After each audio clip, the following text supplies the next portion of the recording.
Hello and welcome, one and all, to the Carpe Historiam podcast. I am your host, Carter, and today we are doing an episode of Carpe Historiam on the road. I recently had the privilege to visit Gettysburg, and since it was a Friday in November, it was very uncrowded, to say the least. So I got some really good footage, and although it was windy, there was nobody obscuring the view.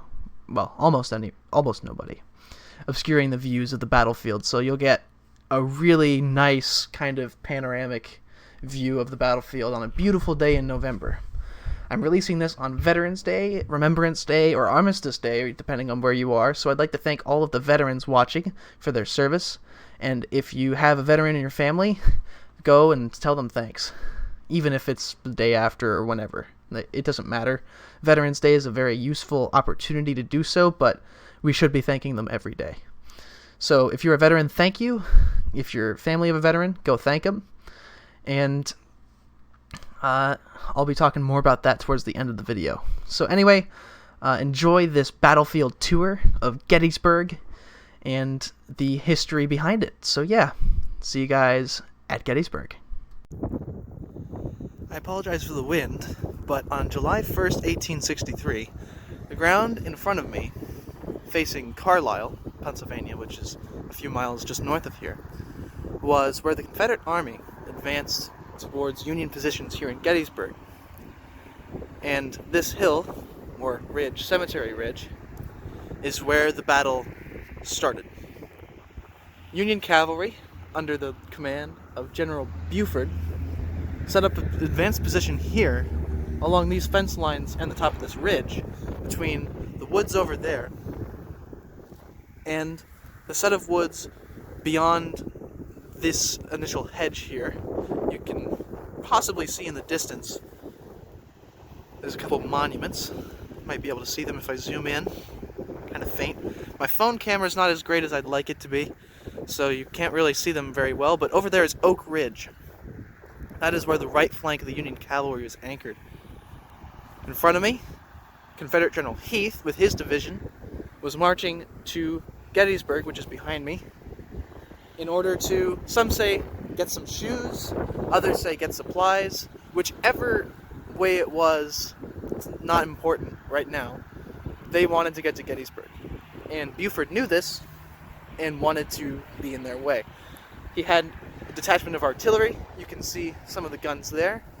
Over on that monument to General Buford, you can see the 4 cannons sticking out. One of those cannons, I'll take a picture of it and possibly put it up later, actually is a veteran of this exact engagement.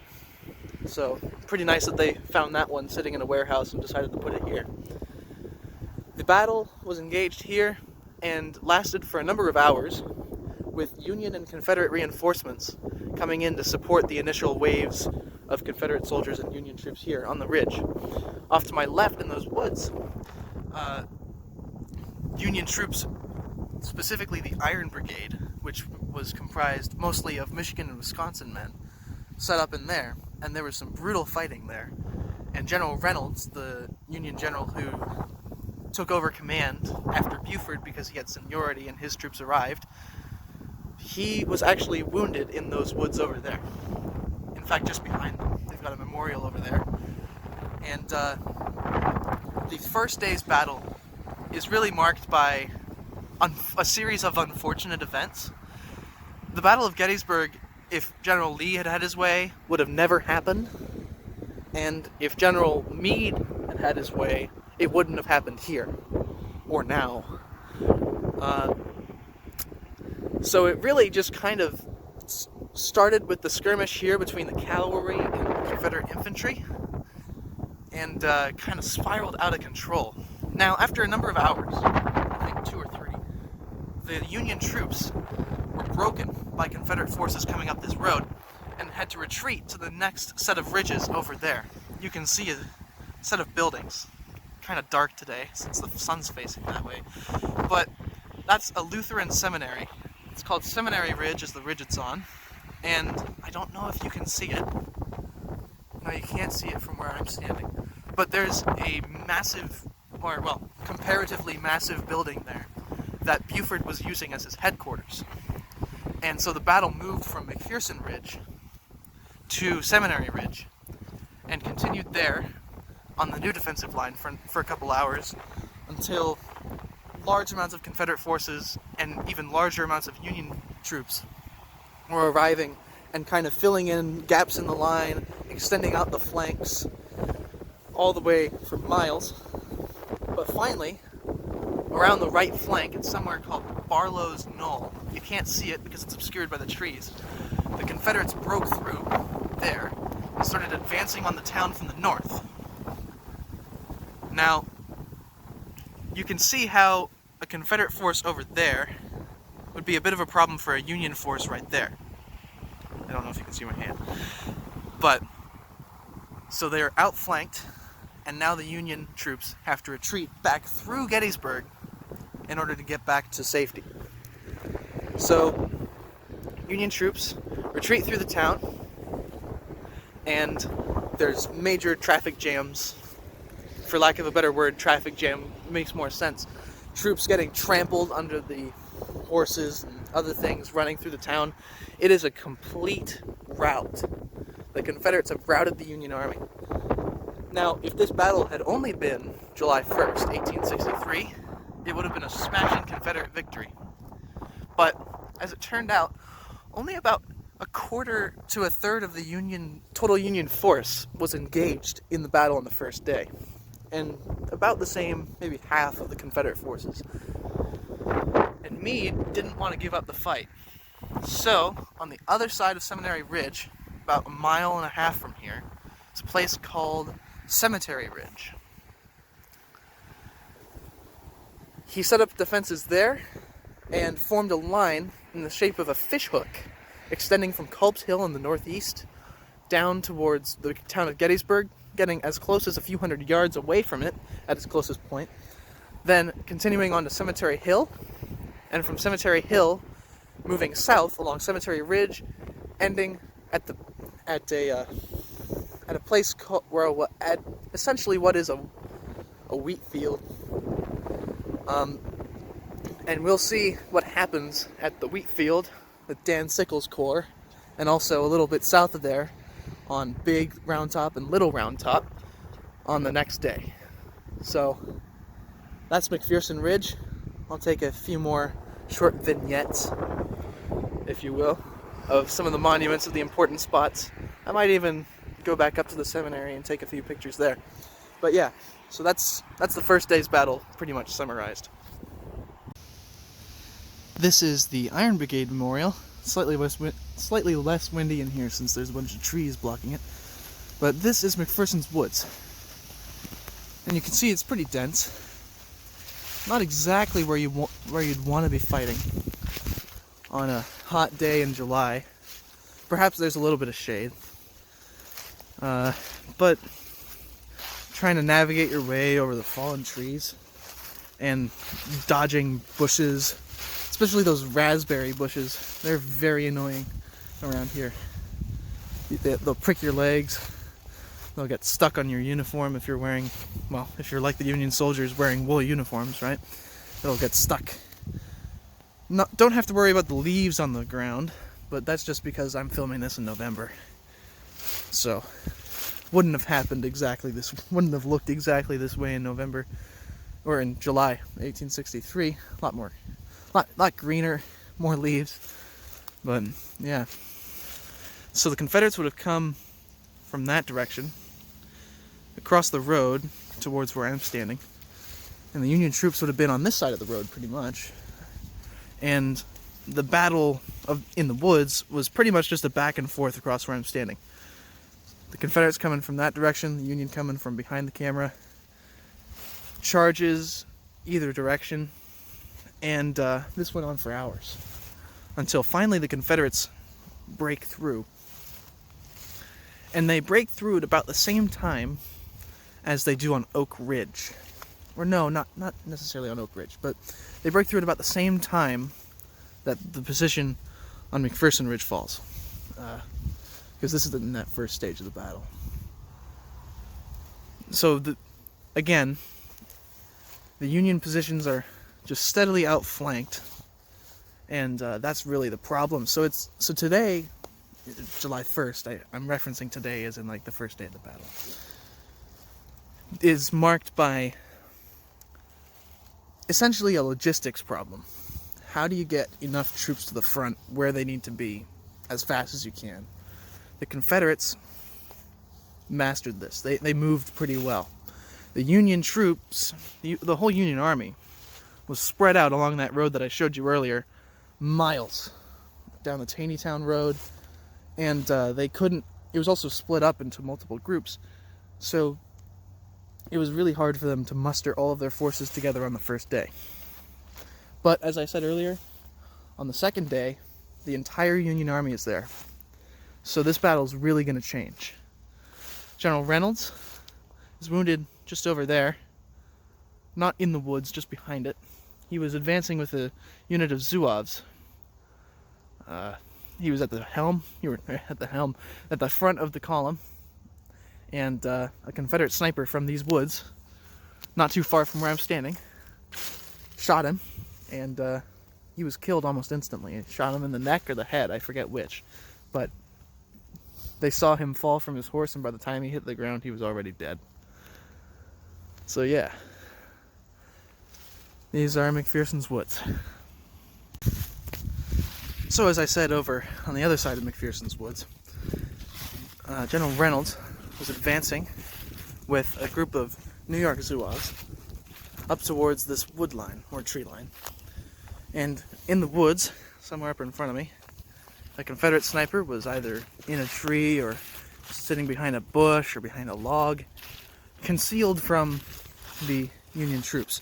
Again, this was one of those back and forth infantry engagements. So Union troops are pushed out of the woods, more Union troops come up from behind and advance into the woods, push the Confederates back and forth, right? So Reynolds, leading from the front, is in front of his troops, and right here, where this memorial stands today, he is killed. Right there. They built a little mound here. Of course, that wasn't there at the time. But again, so the Union, the problems of the first day, logistics. It's hard for them to get their troops from over there on Seminary Ridge to here in the woods and over on the other parts of the line to my right. Second problem, crisis of command. They keep losing their major generals. Generals, colonels, any rank of officer, they are needed to lead an army. When one is wounded, another one has to take their place. But because of lack of good communication during this period, because most of it's run pieces of paper dispatches on horseback by couriers, because of not great communication and so many people dying, including major commanders, you have a crisis of command because nobody knows exactly who's in charge. Because people over on the right flank, it takes about 30 minutes to ride a horse over there to Oak Ridge, right? Especially under the heat of battle where you're getting shot at. You gotta duck and weave to dodge the bullets. So 30 minutes from the time that General Reynolds is killed here to when the people on the ridge know that General Reynolds has been killed and who exactly is in charge. The guy who might have been put in charge might not know that General Reynolds is dead until far too late after he could make a difference in ordering different movements and stuff. So that's the crisis of command. Anyway, if we move on from the woods, you'll see in the distance more of that Lutheran seminary I told you about. And that building that's about center frame, in the cupola there, that's where Buford made his initial headquarters. Just as a little footnote, there you go. That's where his headquarters was. I couldn't see it from where I was before, but now you can. There you go. Alright, let's move on to the second day of the battle, shall we? Alright, welcome to day 2, everyone. Glad you made it. The retreat through Gettysburg has happened, and the Union Army has set up positions on these hills off to my right. Dan Sickles' 5th Corps, I believe, is anchoring the right flank. Now, if you look down the direction about center frame is a farmhouse. Right about there, in fact, just that way, that is exactly where Sickles' headquarters was. He was positioned down on that plain. As you can see in front of me, there is a hill. Now, hills are kind of important in this kind of an engagement, because there are some things that you can do with a hill that just about everywhere else you can't really do. And in this particular situation, it involved cannons. If you could put a cannon up here, as in fact the National Park Service has done, as you can see a cannon just peering over the ridge. If you could put a cannon up here, you can fire on just about anywhere you want to in this part of the battlefield. Allow me to get up to the top of this and show you, because this is actually really important for what's going to happen. So, we're at the top of the hill, right? You can see the cannons? Good. Over that way is the Confederate lines. We are elevated a number of feet above the Confederates at this position. If we put a cannon here, we not only have a really good angle of fire, but we also have a really good,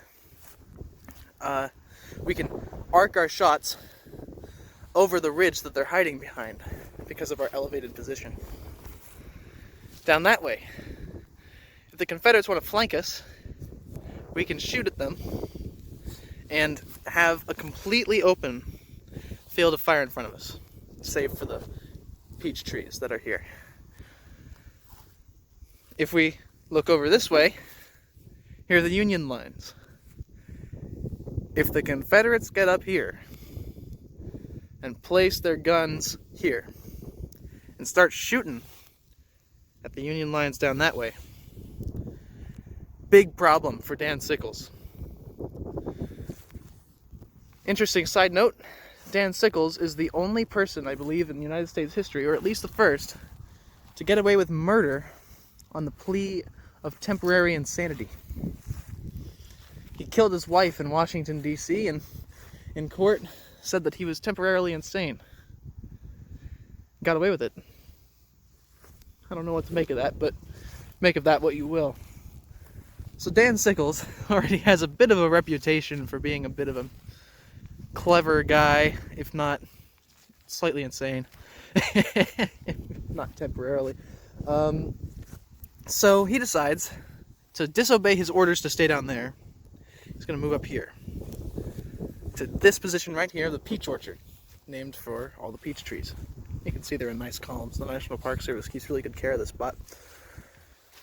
Now Dan Sickles has his guns up here, and he can shoot at the Confederates however he pleases. There's just one problem. He is about half a mile in front of the rest of the Union Army.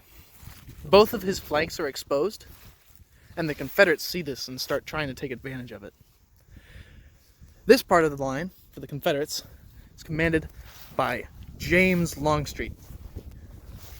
He's been one of Lee's top men for a number of years now. In fact, he's probably the most famous general behind Lee and General Stonewall Jackson, who has died only about a month and a half before this. Longstreet decides that he wants to take Dan Sickles' corps out. Not just because he has the superior position, but he can also easily outflank Sickles' men. So, from the woods, this direction, and this direction, Longstreet decides to try and make an attack. He marches his men around from the woods where they were initially stationed over there, all the way around. And the intention is not only to take this position, but also to take Big Round Top, Little Round Top over there, behind Sickles' men. This way, he'd not only be able to outflank Sickles' men, but also the entire Union left flank. If he captured those two hills, big problems for the rest of Meade's army stretching down that way. So, Sickles' men are here, and they start seeing the movement, and the initial attacks come. The fighting is brutal. Cannon shots are whizzing overhead where I'm standing. If you're a Confederate soldier, Union cannons are firing canister shot into your ranks. It is ugly, it is deadly, and most importantly, it is bloody. Thousands of men are being killed or wounded in minutes. This is one of the bloodiest days in the history of the Civil War, and a lot of the bloodshed was right here. Sickles' men already realize they're outflanked. They're getting attacked from two directions, and then they hear reports coming from the Round Tops, where they've got pickets and scouts and cavalry. Hey, there's more, and they're coming around behind you. It is at about this point that Sickles realizes his grave error and starts pulling back. He's already told Meade about the attack, and if Meade wasn't already told by Sickles, he definitely heard all the gunshots. His headquarters is over by the Pennsylvania Memorial, which you can barely see off in the distance. So, he starts moving reinforcements, which are obscured by that cemetery ridge over there, and the trees, over towards the direction of the Round Tops and the peach orchard where I'm standing. The battle of the second day of Gettysburg, the second day's battle, is going to be marked by the engagement here at the peach orchard, just beyond those trees at the wheat field, and at the Round Tops, along with Culp's Hill, which is off to the north. I already told you about that.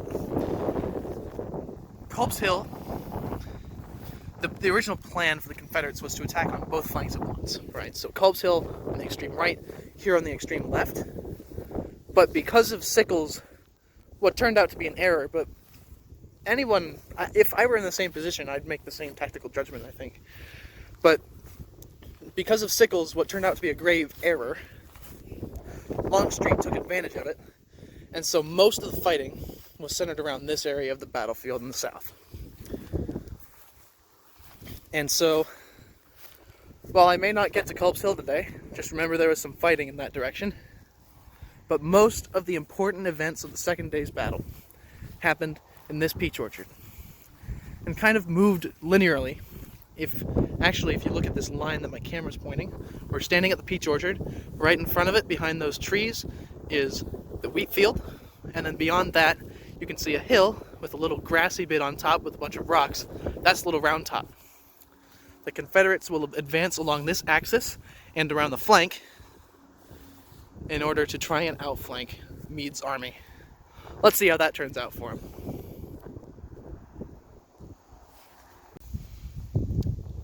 So here we are in the wheat field. As you can see, since it's November, the wheat doesn't really exist anymore. It's already been harvested, but you can see, some of the long grass.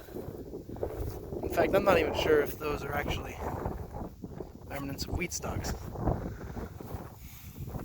Anyway, this is where the wheat field was. Sometimes still is.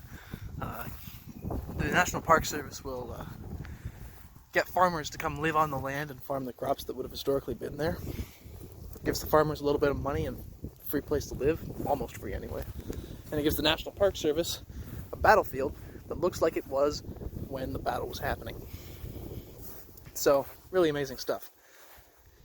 Now, of course, the monuments would have been here, so you're just going to have to imagine these didn't exist for the purposes of imagining the battle.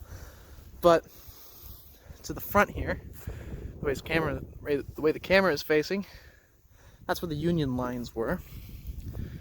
And then those woods behind me, where in these woods now that are in front, is where the Confederates were. So, Union, Confederates, same idea as at McPherson's Woods, just an open field this time. Union troops come out of the forest, advance this direction, are met by Confederate forces. Confederate forces repel them and start their way across the wheat field. Back and forth. Back and forth. For a couple hours. In fact, for the entire rest of the day almost. The men on the Union flank are guarding the entire army's basically, even if you couldn't take Little Round Top, this is still a really good position to put cannon. And you can also use this as a staging ground for an infantry assault on the rest of the Union line and outflank them. So it's still important to maintain control of this part of the battlefield for the Union forces, and for the Confederates, for the opposite reason. You want to have it because that way you can take advantage of it and possibly rout the Union Army like you did the other day. A lot of famous regiments participated in this engagement, including the Irish Brigade. So if you're of Irish heritage, congratulations, your forebears fought here. In fact, the chaplain of the Irish Brigade, I'm blanking on his name right now, but Notre Dame people might kill me for that. He later became the president of Notre Dame University. So, and I'm saying Notre Dame because that's how Americans pronounce it, and it's in Indiana, so it's Notre Dame, not Notre Dame, like it is like the cathedral in France. So, if you're a Notre Dame alumnus or currently studying there, one of the first deans of your college or university was chaplain to a unit that fought here. In fact, they've got a memorial to him about a mile that way. Not even a mile, I don't think. It is said that by the end of the days of fight, at the end of July 2nd, the entire field was trampled, much like it is right now, actually. At the beginning of the day, the wheat stalks, it was July, so right about harvesting time. And so the stalks were high. In fact, wheat stalks back in the 1860s were much higher than wheat stalks today. It's because of genetic engineering that actually they look much shorter today. So they made them have more seeds and less tall, so that way they wouldn't get blown over in the wind. But back in the 1860s, they went up to about your knees, maybe even thigh high. So you're walking through here, and of course thousands of men on each side walking through here, bullets whizzing. So they're cutting off the stalks of the wheat. In fact, you might not even hear the bullet whizzing by. You might just hear the little rustling in the grass.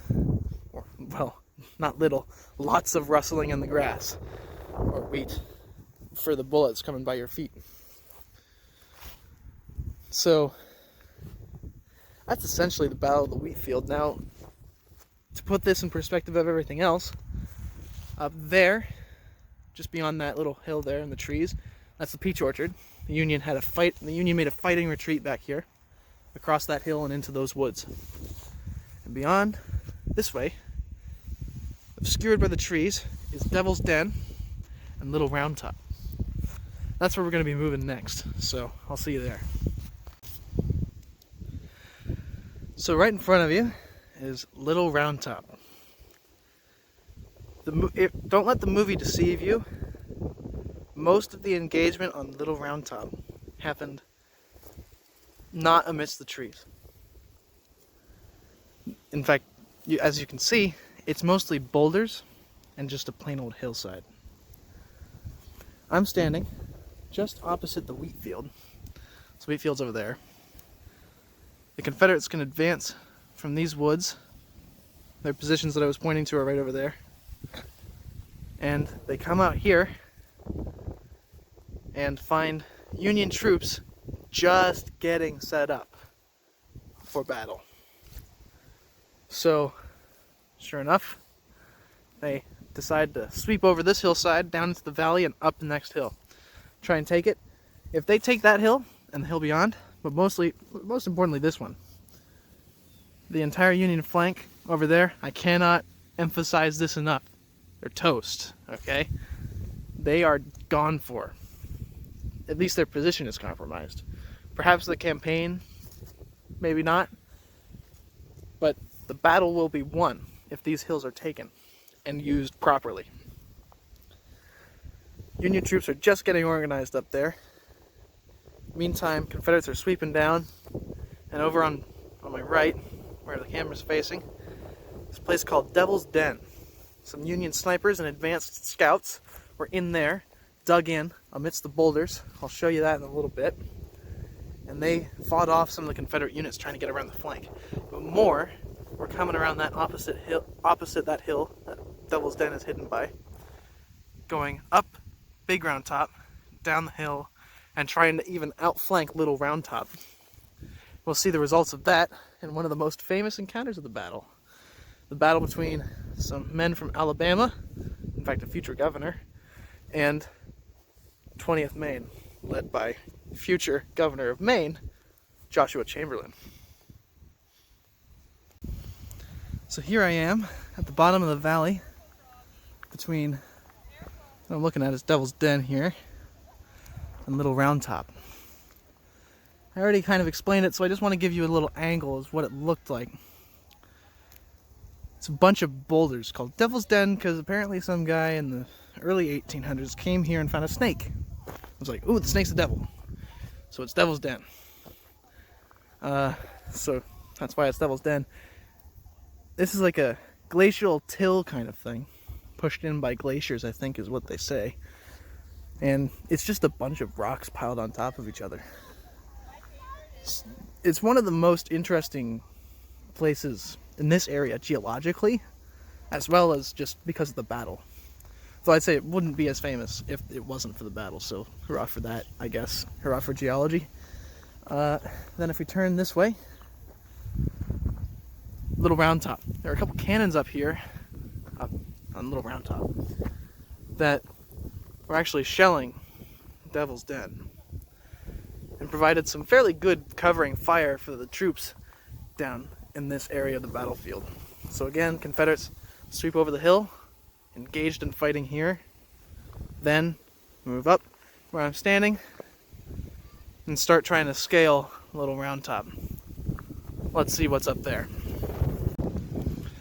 I apologize because it's a bit windy up here, so once I get out from behind this rock it's going to be pretty loud.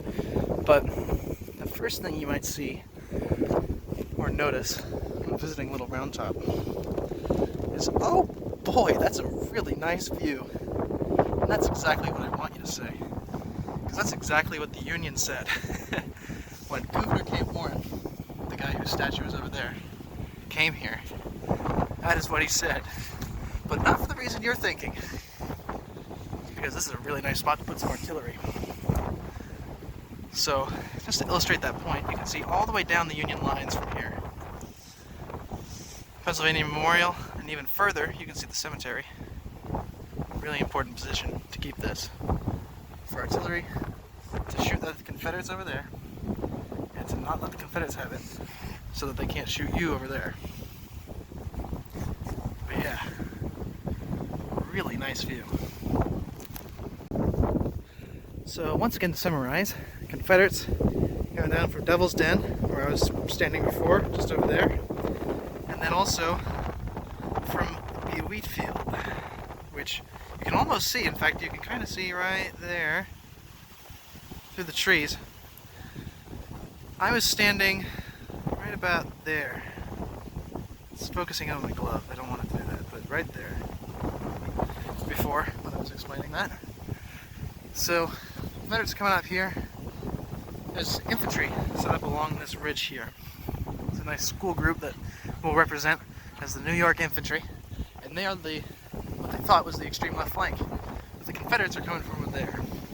And so we're going to have to put more units even farther down the flank. And that's why they had the 20th Maine down there. And we'll move over there right now. Just over there beyond the hill. Hold the ground at all hazards. That's what Colonel Joshua Chamberlain heard his commanders say when he was led over here with his regiment, the 20th Maine. You can see off to my right, there are some surviving barricades from the battle.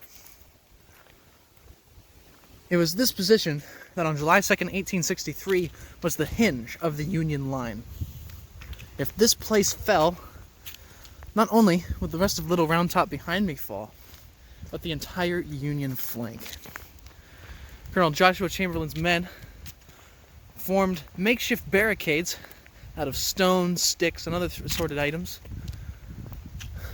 in the maybe 20 to 30 minutes they had up here before they heard, coming from the direction where my camera is currently pointing, screams of the rebel yell. I'm not going to make one because it's just going to embarrass myself on camera, but the rebel yell came coming right out of those woods and right down the hill into the valley there where the road is.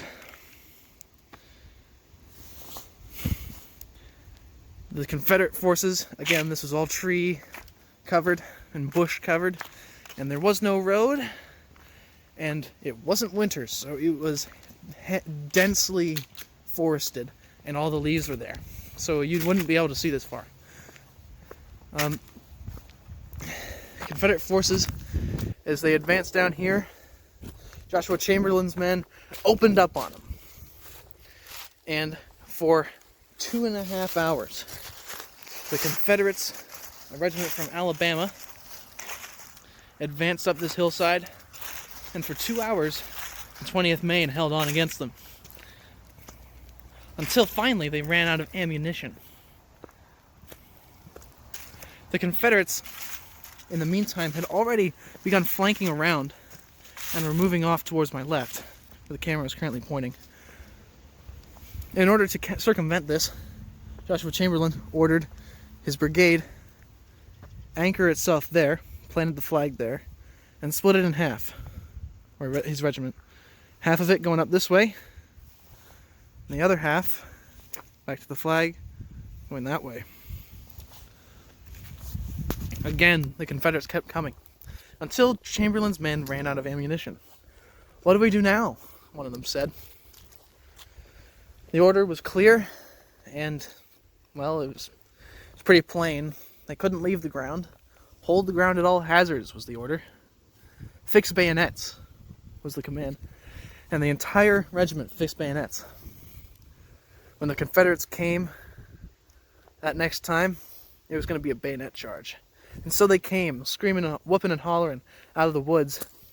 And Chamberlain's men waited for the order. The men over here started first. They wheeled around down through the valley, over and across that road. When they had moved and were parallel with the rest of the line, everyone got up and started moving down the hill. The Confederates, caught completely by surprise, were overwhelmed, and the Alabama brigade was driven off. If it hadn't been for the heroic actions of Joshua Chamberlain and his men that day, we may well have lost the Battle of Gettysburg. It's important to remember that. But also it's important to remember the actions of a guy named Gouverneur K. Warren, who stood up there and realized how this position was so key to the defense of Gettysburg and of the Union line in general. If it had not been for Gouverneur K. Warren, there would have been no Joshua L. Chamberlain holding on Little Round Top. So just remember that. I'm going to move on to Pickett's Charge now, and the third day. So let's go over there.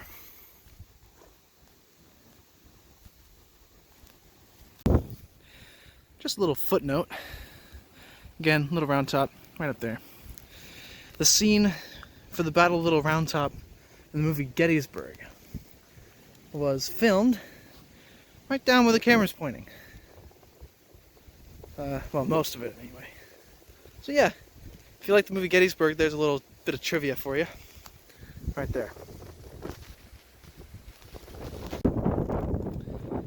July 3rd, 1863. Lee had won the first day, but had been stopped the second day. He was still determined to win the battle, though. and he decided that since he had attacked the left flank on Little Round Top and the right flank at Culp's Hill the day prior, an attack in the middle was warranted.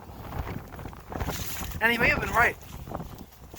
The Union had been expecting another attack on the flanks after yesterday's fighting, and had moved all of their exhausted and tired units that had fought for 2 days in a row now here in the middle, because they didn't think it would be attacked, and they moved the fresh reserve units onto the flanks. Lee orders General Longstreet to form up 3 divisions in those woods just opposite here, where the Virginia Memorial sits today, is where they drew out their battle plan. General Pickett's division would lead the charge. They would advance across this open field after about an hour of artillery bombardment and attack this position and try and break the Union line in two. They would be supported by Jeb Stuart's cavalry, which had just arrived from Carlisle the other day. Lee was extremely furious at Jeb Stuart for not obeying orders and coming to the battle as quick as he could. But Jeb Stuart would have the title of being the only Confederate commander to get as far north as Carlisle. He would advance the farthest north of any Confederate army. Which makes this, ironically, this copse of trees standing behind me, which was the Confederate objective during Pickett's charge, not the high water mark. Carlisle, Pennsylvania is. But anyway, the Confederates, after their hour-long artillery bombardment, advanced across this field. Most of their artillery shots actually missed, going over this hill and hitting the hill behind it. Unfortunately for them, the Union artillery that still is up here, untouched practically, unloads volley after volley into Confederate troops. When they reach the road that's in front of us here, where that picket fence is now, in fact the picket fence was there then too, the Union infantry hiding behind these walls open up with their muskets and rifle muskets, because rifles were just starting to become popular by then. The Confederate troops are slaughtered, but somehow they still make it up here. General Lew Armistead, right there at that tree, which is now called the Bloody Angle, that's where he's killed. The Confederate troops swarm over this wall, and the Union and Confederate troops are engaged in melee, bayonet on bayonet, people firing point blank into crowds. Union reinforcements coming up from behind form into lines and slam volleys right into the Confederate and Union troops, causing some amount of friendly fire. For about 30 minutes, the fighting is in its thickest, and the Confederate troops may actually end up winning, but more and more Union reinforcements come in and reinforce the battered Union line. Eventually, the Confederates are so beaten up and so many casualties have been taken that they are forced to retreat back across the field. By the time they get back to General Lee, Pickett's division is no more. That's the high water mark of the Confederate battle plan. So, now we move on to why this battlefield's actually important.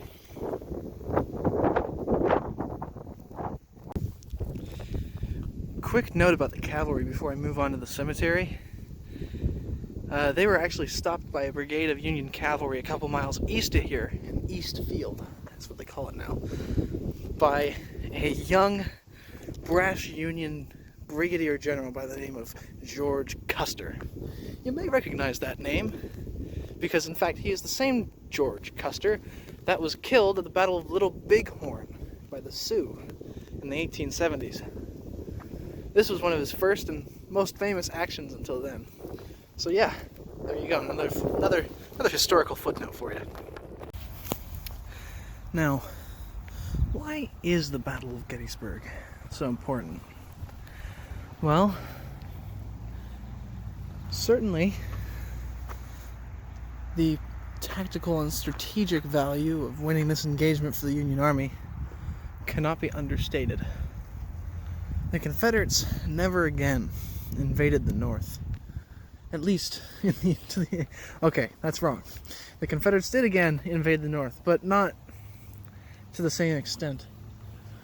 In 1965, about 20,000 troops under the command of General Jubal Early, old Jube as they called him, invaded Maryland and were beaten back at the Battle of Fort Stevens inside the District of Columbia.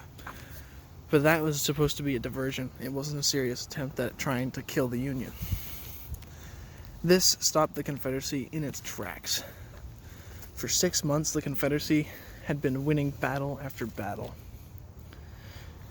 Starting with Fredericksburg, then Chancellorsville, and now they won the first day of Gettysburg, and they were about to win the second day, and the third day came close.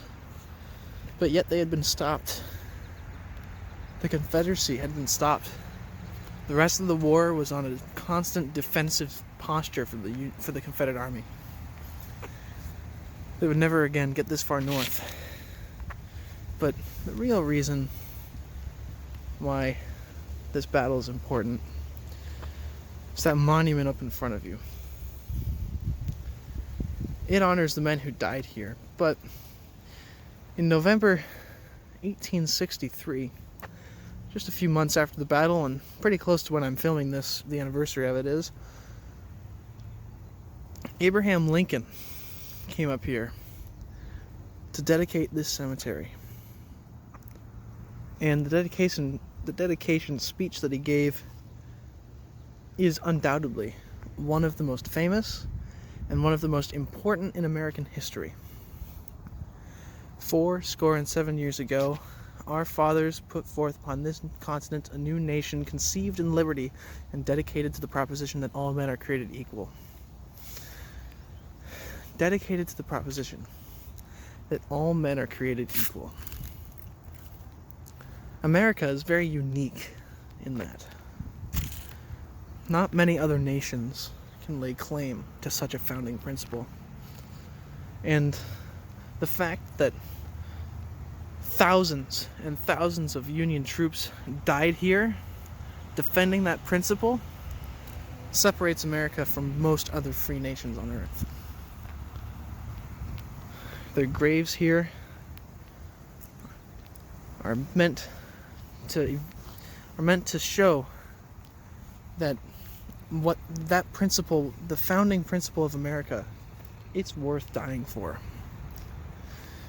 These men will forever be remembered here. Their graves, with their names on them, anyone in the next hundreds of years, as long as America exists, can come here and know who defended their liberty and their rights. Other men weren't so fortunate. These graves over there, the tiny stones in the ground, their sacrifice will always be remembered, but their names won't. All we have to remember them by is a number. No one knows who they are. No one will likely ever know who they were. They had mothers, fathers, sisters, and brothers who forever lost a loved one and never know where they will be. Somewhere here.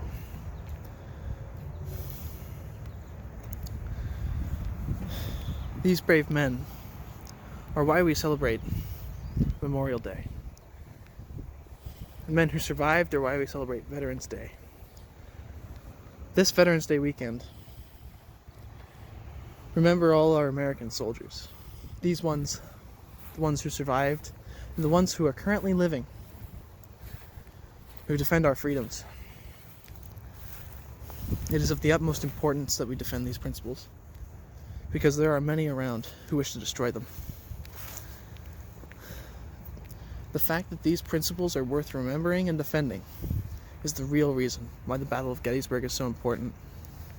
If this battle would have never been fought had there not been the principle that all men are created equal. Slavery would have continued on,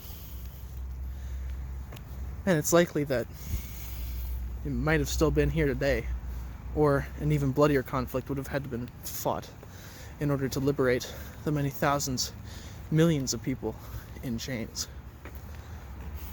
These principles are worth fighting for. These men fought and died for it.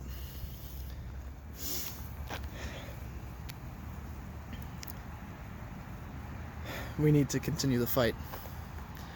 That's the real reason why Gettysburg is important. Remember that. The battle is interesting, strategically and tactically important, but most important of all is the sacrifice of these men in the defense of liberty and the proposition that all men are created equal.